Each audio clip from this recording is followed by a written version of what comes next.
nous allons passer au point numéro 2, donc le rapport sur la situation de la ville de Nanterre en matière de développement durable. Et c'est donc Alexis Martin qui va vous le présenter. Donc je vais vous présenter le rapport développement durable de l'année 2021. Alors l'objectif de ce rapport de développement durable est de mettre en avant en toute transparence ce que fait la ville en matière de transition écologique et solidaire, qui est un terme, une expression qui reflète davantage ce que fait la municipalité que le développement durable, même si tout le monde sait que le développement durable recoupe un certain nombre de thèmes, que ce soit donc l'environnement, le social et l'économique, donc ça regroupe énormément de thèmes. Comme vous le savez également, le législateur a prévu que ce rapport développement durable soit présenté chaque année au même moment que le débat d'orientation budgétaire. Ce n'est pas anodin, c'est pour que le développement durable irrigue l'ensemble des politiques municipales, que ça irrigue le budget, que ça irrigue la stratégie à venir de la ville de Nanterre. Et comme vous allez le voir, ça recoupe beaucoup de ce que font les services de la ville de Nanterre, beaucoup de nos délégations, donc tout le monde est un petit peu concerné. Donc voilà, le rapport de développement durable que vous avez tous reçu a été découpé en 7 chapitres. Dans ces 7 chapitres, on retrouve les 17 objectifs du développement durable.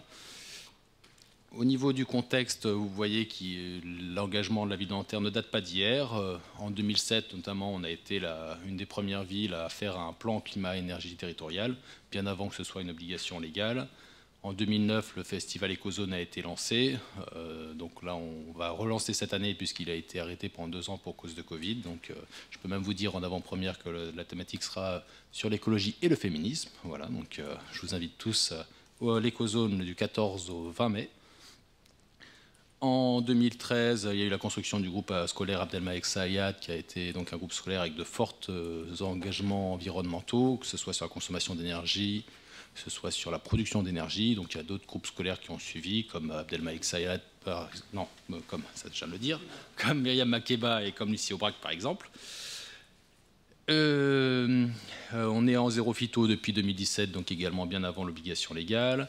On a mis en place le BEVA en 2019. Donc le BEVA, c'est un mécanisme pour donner un prix aux arbres et pour ainsi limiter la coupe des arbres actuellement, ou au moins favoriser la compensation. En 2021, donc l'année dernière, nous avons mis en place le Conseil citoyen de la transition écologique. On a élargi la ZFE qui a été mise en place en 2019 et on a lancé la bourse de la transition écologique, mais je vais y revenir plus tard. Donc l'axe 1 de ce rapport de développement durable concerne l'économie et l'emploi local. Donc vous voyez, ça regroupe différents thèmes que vous retrouvez dans le rapport. On a décidé ce soir de vous mettre en lumière l'économie sociale et solidaire. Donc l'économie sociale et solidaire, c'est 4000 emplois à Nanterre, répartis sur 400 établissements, donc à environ 10 emplois par établissement. Près de 80 000 € ont été distribués en 2021, répartis sur 11 structures de l'ESS, dans le cadre de subventions de fonctionnement. Les services du développement économique font de l'accompagnement immobilier des acteurs de l'ESS. Ça a été le cas donc en 2021 pour Delidej et United Kitchen, qui sont 2 structures qui étaient implantées au château de Nanterre et qui ont eu besoin de s'agrandir. Donc ils ont été accompagnés par les services du développement économique pour trouver des locaux plus grands. Un événement important de 2021, ça a été l'installation de la régie de quartier dans l'ancienne poste du quartier Berthelot. Donc elle est partie de ses locaux dans le parc sud pour rejoindre la poste Berthelot. Donc elle a pu ainsi s'agrandir, ce qui va lui permettre de poursuivre ses activités et de les diversifier. Sur la photo, vous voyez la microbrasserie Nemetto, donc qui s'est ouverte dans la Grange Sylvie dans le centre-ville. Donc vous pourrez, si ce n'est pas déjà fait, goûter et acheter une bière bio et locale qui est brassée à Nanterre. L'axe 2 concerne la lutte contre le changement climatique, avec donc les thèmes que je ne vais pas vous lire, sinon ça va être un peu long, mais que vous retrouverez dans le rapport. Et j'ai choisi de vous mettre en lumière la végétalisation de l'espace public. Donc à Nanterre, actuellement, nous avons 48 530 arbres sur le périmètre municipal. Donc ça concerne à la fois les arbres du patrimoine communal, mais également les arbres présents sur les parcelles privées, etc. Sur ces 48 530 arbres, il y a 157 arbres dits remarquables qui sont protégés dans le PLU. Il y a 90 espaces verts de protégés également pour une surface de 24,47 hectares. En 2021, un petit événement phare, on va dire, même si c'est une goutte d'eau dans l'ensemble, ça a été l'initiative en partenariat avec Environnement 92 de planter 10 arbres au Petit Nanterre. Et ça fait partie donc du plan de 5000 arbres, qui est un engagement fort du mandat, qui va être renforcé dans les années à venir pour atteindre donc cet objectif qui est ambitieux de 5000 arbres plantés sur le territoire de la ville de Nanterre. Le visuel que vous voyez à droite, c'est l'aménagement du parc dans les provinces françaises. Donc voilà, un petit parc qui est en cours qui va être livré en 2022, donc qui a été planté, là c'est en train de pousser, donc avec une soixantaine d'arbres et des arbustes et un espace vert nouveau sur Nanterre. L'axe 3 concerne la construction durable et solidaire. Donc j'ai mis en valeur la construction de bâtiments communaux performants énergétiquement. Donc pour 2021, le premier groupe scolaire d'Aigroux a été lancé. Donc c'est un bâtiment qui sera à énergie positive avec comme objectif E3C1, le label E3C1, donc c'est-à-dire énergie 3, carbone 1. Énergie 3, c'est sur une échelle de 1 à 4 et le carbone, c'est sur une échelle de 1 à 2. Donc c'est un objectif qui est relativement ambitieux, avec donc une ossature en bois et une production d'électricité renouvelable avec des panneaux photovoltaïques qui seront sur la toiture de l'école. Et il sera alimenté par le réseau de chaleur Enertherm, que vous connaissez certainement, puisque c'est le réseau de chaleur qui alimente la Défense et une partie du nord de Nanterre, et donc qui alimentera une grosse partie d'Aigroux notamment. La livraison étant prévue pour septembre 2023. Il y a également les vestiaires du stade Jean Guimier qui sont en phase de finalisation, donc qui est un bâtiment à énergie positive en construction mixte bois-béton. Et à droite, vous voyez un petit schéma qui montre les consommations d'un groupe scolaire ancien, qui est le groupe scolaire Romain Roland, et qu'on peut comparer avec les consommations du groupe scolaire Abdelmalek Sayad et du groupe scolaire Myriam Makeba, donc ils sont beaucoup plus récents. Et on voit que Abdelmalek Sayad a une consommation d'environ 60 kW par mètre carré, Myriam Makeba environ 50 kW par mètre carré, quand Romain Roland est plus proche des 140 kW par mètre carré. Donc c'est presque un rapport de 1 à 3 entre Myriam Makeba et Romain Roland. L'axe 4 concerne la préservation des ressources naturelles. Donc là, on a mis en valeur la production des déchets et la lutte contre les incivilités. Un Nantérien ou une Nantérienne produit 361 kg de déchets chaque année. Donc en 2020, en tout cas, c'était ça. Ça représente quand même une baisse de 38 kg par habitant depuis 2017, en espérant que cette baisse se poursuive. Donc actuellement, tous les emballages et tous les papiers se trient, donc ils vont dans la poubelle jaune. Donc maintenant, même les plastiques souples d'emballage, même les pots de yaourt, même les dosettes de café en alu, même les plaquettes de médicaments vidées de leurs médicaments vont dans la poubelle jaune. Donc vous pouvez apporter la bonne parole autour de vous, puisque malheureusement, encore trop de Nantériens et de Nantériennes ignorent ces extensions de consignes de tri. Donc si à côté de ça, vous êtes équipé par exemple d'un composteur, il n'y a plus beaucoup de déchets qui vont dans la poubelle grise. Ça permet de réduire de beaucoup les déchets ménagers. L'ensemble des marchés forains ont actuellement une collecte des biodéchets. Il y a un objectif également que d'ici fin 2022, toutes les écoles de la ville de Nanterre aient une collecte des biodéchets également. Le marché de collecte va être modifié au 1er avril 2022, donc avec une amélioration de cette collecte et une possibilité notamment d'augmenter la fréquence de collecte des déchets recyclables. Et il y a une étude qui va être lancée prochainement pour la stratégie de gestion des biodéchets pour les ménages. Au niveau de l'axe 5 et de la lutte contre les risques santé et environnement, bon, c'est très axé sur le Covid. Donc la ville a mis le paquet sur la prévention, sur l'accompagnement pour le Covid. Donc il y a eu près de 50 000 vaccins qui ont été administrés pendant par le centre de vaccination. Il y a eu un standard qui a été mis en place avec près de 5 000 appels par semaine des Nantériens et Nantériennes. Il y a des patients âgés qui ont été accompagnés. Il y a les foyers de travailleurs migrants aussi où il y a eu un accompagnement particulier. Au niveau de l'axe 6, c'est l'inclusion de tous les publics. On a mis la lumière sur la précarité alimentaire et l'alimentation durable. Donc en 2020, 250 000 € ont été dépensés par la ville pour financer des repas qui ont été distribués par les associations. Donc ainsi, il y a 246 881 repas qui ont été délivrés par les Restos du Cœur et par le Secours populaire. Il y a également 121 454 repas qui ont été financés par le CCAS. La ville s'est engagée dans la démarche Climat Cantine qui a pour objectif de réduire l'impact carbone et d'augmenter la part des produits durables, notamment pour la cuisine centrale, donc qui alimente notamment les cantines scolaires. Il y a eu également un partenariat avec l'Université de Nanterre et avec le Master Nourad sur l'alimentation durable, donc, qui nous ont fait leur restitution il y a quelques jours, avec comme objectif de mettre en place un plan d'alimentation durable d'ici 2023. Donc ce plan d'alimentation durable, il est assez ambitieux puisqu'il interroge en fait l'ensemble de l'alimentation que les Nantériens peuvent acheter ou se fournir. Donc voilà, ça réinterroge beaucoup de choses sur la fourniture alimentaire de la ville de Nanterre, que ce soit pour les cantines scolaires, mais également pour les magasins, etc., avec un objectif d'aller vers plus d'alimentation durable et plus d'alimentation locale. Au niveau de l'axe 7 et de la participation citoyenne aux enjeux de la transition écologique, donc, comme je vous l'ai dit tout à l'heure, un des événements phares, c'était la création du Conseil citoyen à la transition écologique, qui est composé par 20 citoyens tirés au sort, 10 associations également tirées au sort sur la base du volontariat, 5 personnalités qualifiées, 4 élus, 2 représentants du conseil municipal des jeunes. Il se retrouvera 4 fois par an à l'Agora et il aura comme objectif de travailler sur un certain nombre de thématiques liées à l'écologie dans les compétences municipales, et il aura également comme objectif d'administrer la bourse de la transition écologique. Donc c'est déjà en cours puisqu'il y a eu un premier appel à projet et on a eu la chance d'avoir et le bonheur de voir 13 candidatures de déposer. Donc là, mais actuellement, on est en phase de sélection des lauréats avec le Conseil citoyen de la transition écologique, et les lauréats seront choisis au mois d'avril de cette année. Au niveau des perspectives pour 2022, sur la lutte contre le changement climatique, je vous en ai déjà parlé, mais il y a beaucoup d'objectifs de plantation des 5000 arbres. Donc c'est un des gros objectifs du mandat. Donc ça reste beaucoup de travail effectué dans ce domaine-là. Sur l'étude sur les îlots de chaleur, donc la restitution a été faite en 2021. Maintenant, il va falloir approfondir ce qui a été proposé et surtout le mettre en œuvre. Donc ça reste un gros objectif à ce niveau-là.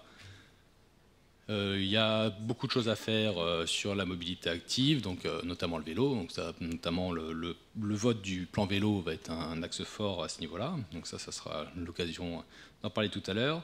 Il y a également le déploiement des bornes de recharge électrique, notamment en réutilisant une partie des bornes Autolib.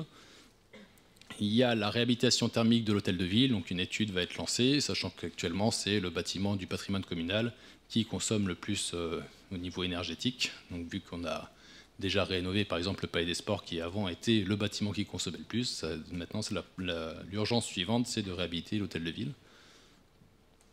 Il y a plusieurs projets d'agriculture urbaine qui vont être lancés, notamment un projet d'agriculture urbaine au Parc Sud, au milieu des Touraillots, donc, qui a répondu à l'appel à projet et qui a été sélectionné par l'appel à projet des quartiers fertiles. Il y a également un projet d'agriculture urbaine du côté de Rouget-de-Lille. Donc là, pareil, on est en phase de sélection du lauréat. Il y a le POPAC qui arrive à son terme en 2022, donc il va être à réinterroger pour la suite. Donc le POPAC, c'est le programme qui s'occupe des copropriétés dégradées et des passoires énergétiques. Donc voilà, qui fait un accompagnement, qui donne des subventions aussi, avec un budget de 50 000 €, donc il va être réinterrogé. Il y a l'accompagnement le premier programme de bail réel solidaire sur un terrain de la ville, qui a pour but de tester un nouveau dispositif où le terrain reste propriété de la ville, mais où les murs sont vendus. Donc ça permet de maintenir sur le long terme des prix à l'accession très très bas. Il y a le démarrage de la maison de santé du quartier du centre, l'extension de la collecte des biodéchets à toutes les écoles, on en a déjà parlé. Le projet de développer les cours mixtes et végétalisés et perméables, puisqu'il y a un projet de végétalisation des cours d'école avec un rythme de 2 à 3 cours d'école qui seront végétalisés chaque année. La sensibilisation des personnels concernés à la qualité de l'air intérieur, le renouvellement du contrat de santé, local de santé, l'ouverture de la maison des femmes qui surviendra au courant de l'année 2022, le renfort des actions de coopération internationale, les premières subventions de la bourse de la transition écologique et une nouvelle saison des permis végétalisés qui verra son budget augmenter avec une augmentation de 5 000 €. Donc voilà, merci pour votre attention. Nous n'avons pas à rougir en tout cas de notre action en la matière sur la ville de Nanterre, et nous avons aussi la chance de pouvoir compter sur la volonté d'agir de nombreux acteurs de la ville, que ce soit les associations, les habitants, qui sont aussi fortement demandeurs d'action en la matière. Merci pour votre attention, je suis à votre écoute si vous avez des remarques ou des questions. Merci Alexis. Monsieur Adam Aubouy. Monsieur le maire, mesdames et messieurs les élus, je vous remercie pour la présentation de ce rapport. Alors, effectivement, il y a beaucoup de thématiques qui nous sont chères et qui sont développées dans ce rapport. Et on ne peut que partager les préoccupations qui sont décrites face aux défis du changement climatique et la façon dont nous pouvons concrètement à Nanterre contribuer à la transition écologique. Bon, toutefois, il s'agit quand même d'aller au-delà des belles intentions. Et en lisant ce rapport sur le développement durable, j'avoue que j'ai été un petit peu perplexe. D'abord sur le constat. Le rapport ne part pas de la situation réelle de Nanterre. Je n'ai pas vu d'études sur la situation de Nanterre qui permettait de tracer une orientation. Pas de travail d'analyse de Nanterre dans son environnement, celui de la Défense, de sa plus faible densité urbaine par rapport aux communes voisines, des enjeux partagés à l'échelle du territoire, aucune mention de la trajectoire de densification et de bétonisation de la ville qui est prévue pour répondre aux besoins criants en logement, aucune mention des faits de la situation particulière de la démographie de Nanterre, qui est une population jeune. On sait que près de 35% ont moins de 30 ans. Et puis aucune mention des faits de l'état existant du bâti à Nanterre, puisque, il faut se le dire, notre ville est caractérisée par la présence de nombreux logements et ensembles bâtis qui sont anciens et qui présentent des performances environnementales, disons-le, qui sont désastreuses. Donc sans partir d'un constat, je trouve ça assez, en tout cas pas simple, de tracer une ambition. Et donc sur l'ambition, puisque vous n'êtes pas parti d'un vrai diagnostic, il faut reconnaître que, au-delà de déclarations de bonnes intentions, moi, je ne vois pas un plan cohérent de développement durable. Il aurait pu commencer d'ailleurs bien avant cette mandature, même si des choses ont été faites avant et ça a été dit, par des projets peut-être plus simples et plus pragmatiques. Moi, à 2 ans de mandat, on se retrouve sans réel projet structurant, à part peut-être celui que vous avez présenté, M. Martin, d'un projet de ramassage des mégots organisé par une association financée par Marlborough, que nous avions voté lors du dernier conseil municipal. Alors, pas de constat, pas d'orientation, et donc on regarde dans le détail et on regarde quelques chiffres éclairants. L'économie sociale et solidaire est une priorité. 80 000 € qui sont consacrés. Bon, sur un budget de 150 millions d'euros ou de 80 millions d'euros d'investissement, ça montre la priorité que vous y accordez. 1,5 million d'euros pour l'emploi. Pareil, priorité. On y reviendra sur le débat d'orientation budgétaire. Pour une ville qui a un taux de chômage de 13%, là où tout le pays est en plein emploi et les communes voisines aussi, on peut s'interroger si votre priorité, c'est vraiment l'insertion des jeunes, on y reviendra. Et puis, vous avez refusé un certain nombre de projets concrets qui n'étaient pas forcément coûteux. Par exemple, de proposer des déchets verts aux riverains, comme le font d'ailleurs beaucoup de communes alentours.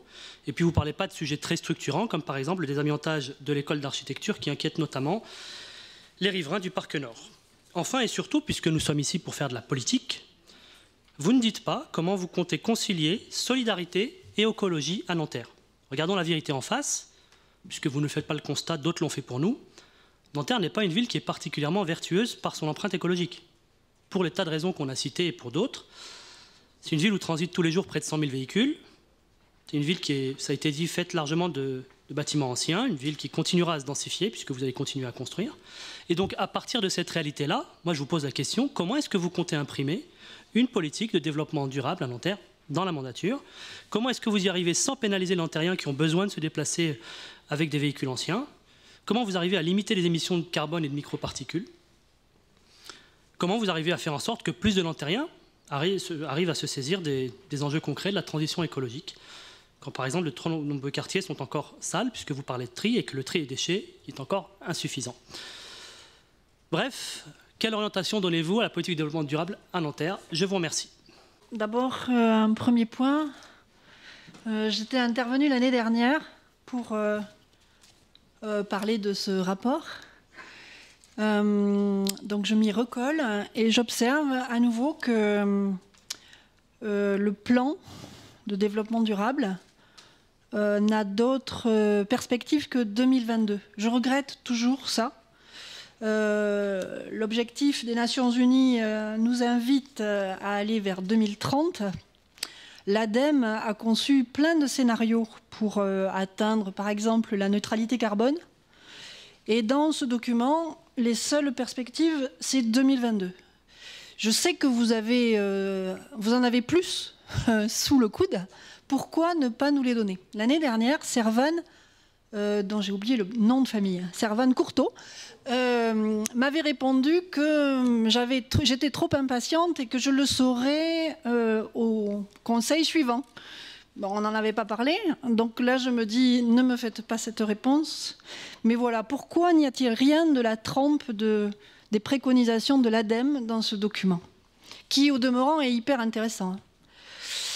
Après, l'autre chose, c'est que je ne vois rien, mais peut-être que je me trompe, sur la nécessaire réduction drastique des centaines de milliers de mètres carrés de bureaux que nous avons dans notre ville. Vous savez que depuis Covid, les entreprises désertent les bureaux. Et nous, en Nanterre, j'ai le sentiment qu'on continue à construire des bureaux. Un autre étonnement, alors je vois que Roger Després est arrivé, mais je n'avais pas prévu qu'il soit là. Mais tout le monde est au courant puisque ça a été affiché. À quoi cela sert-il de créer une ferme urbaine ici, si on démolit ailleurs la ferme du Bonheur?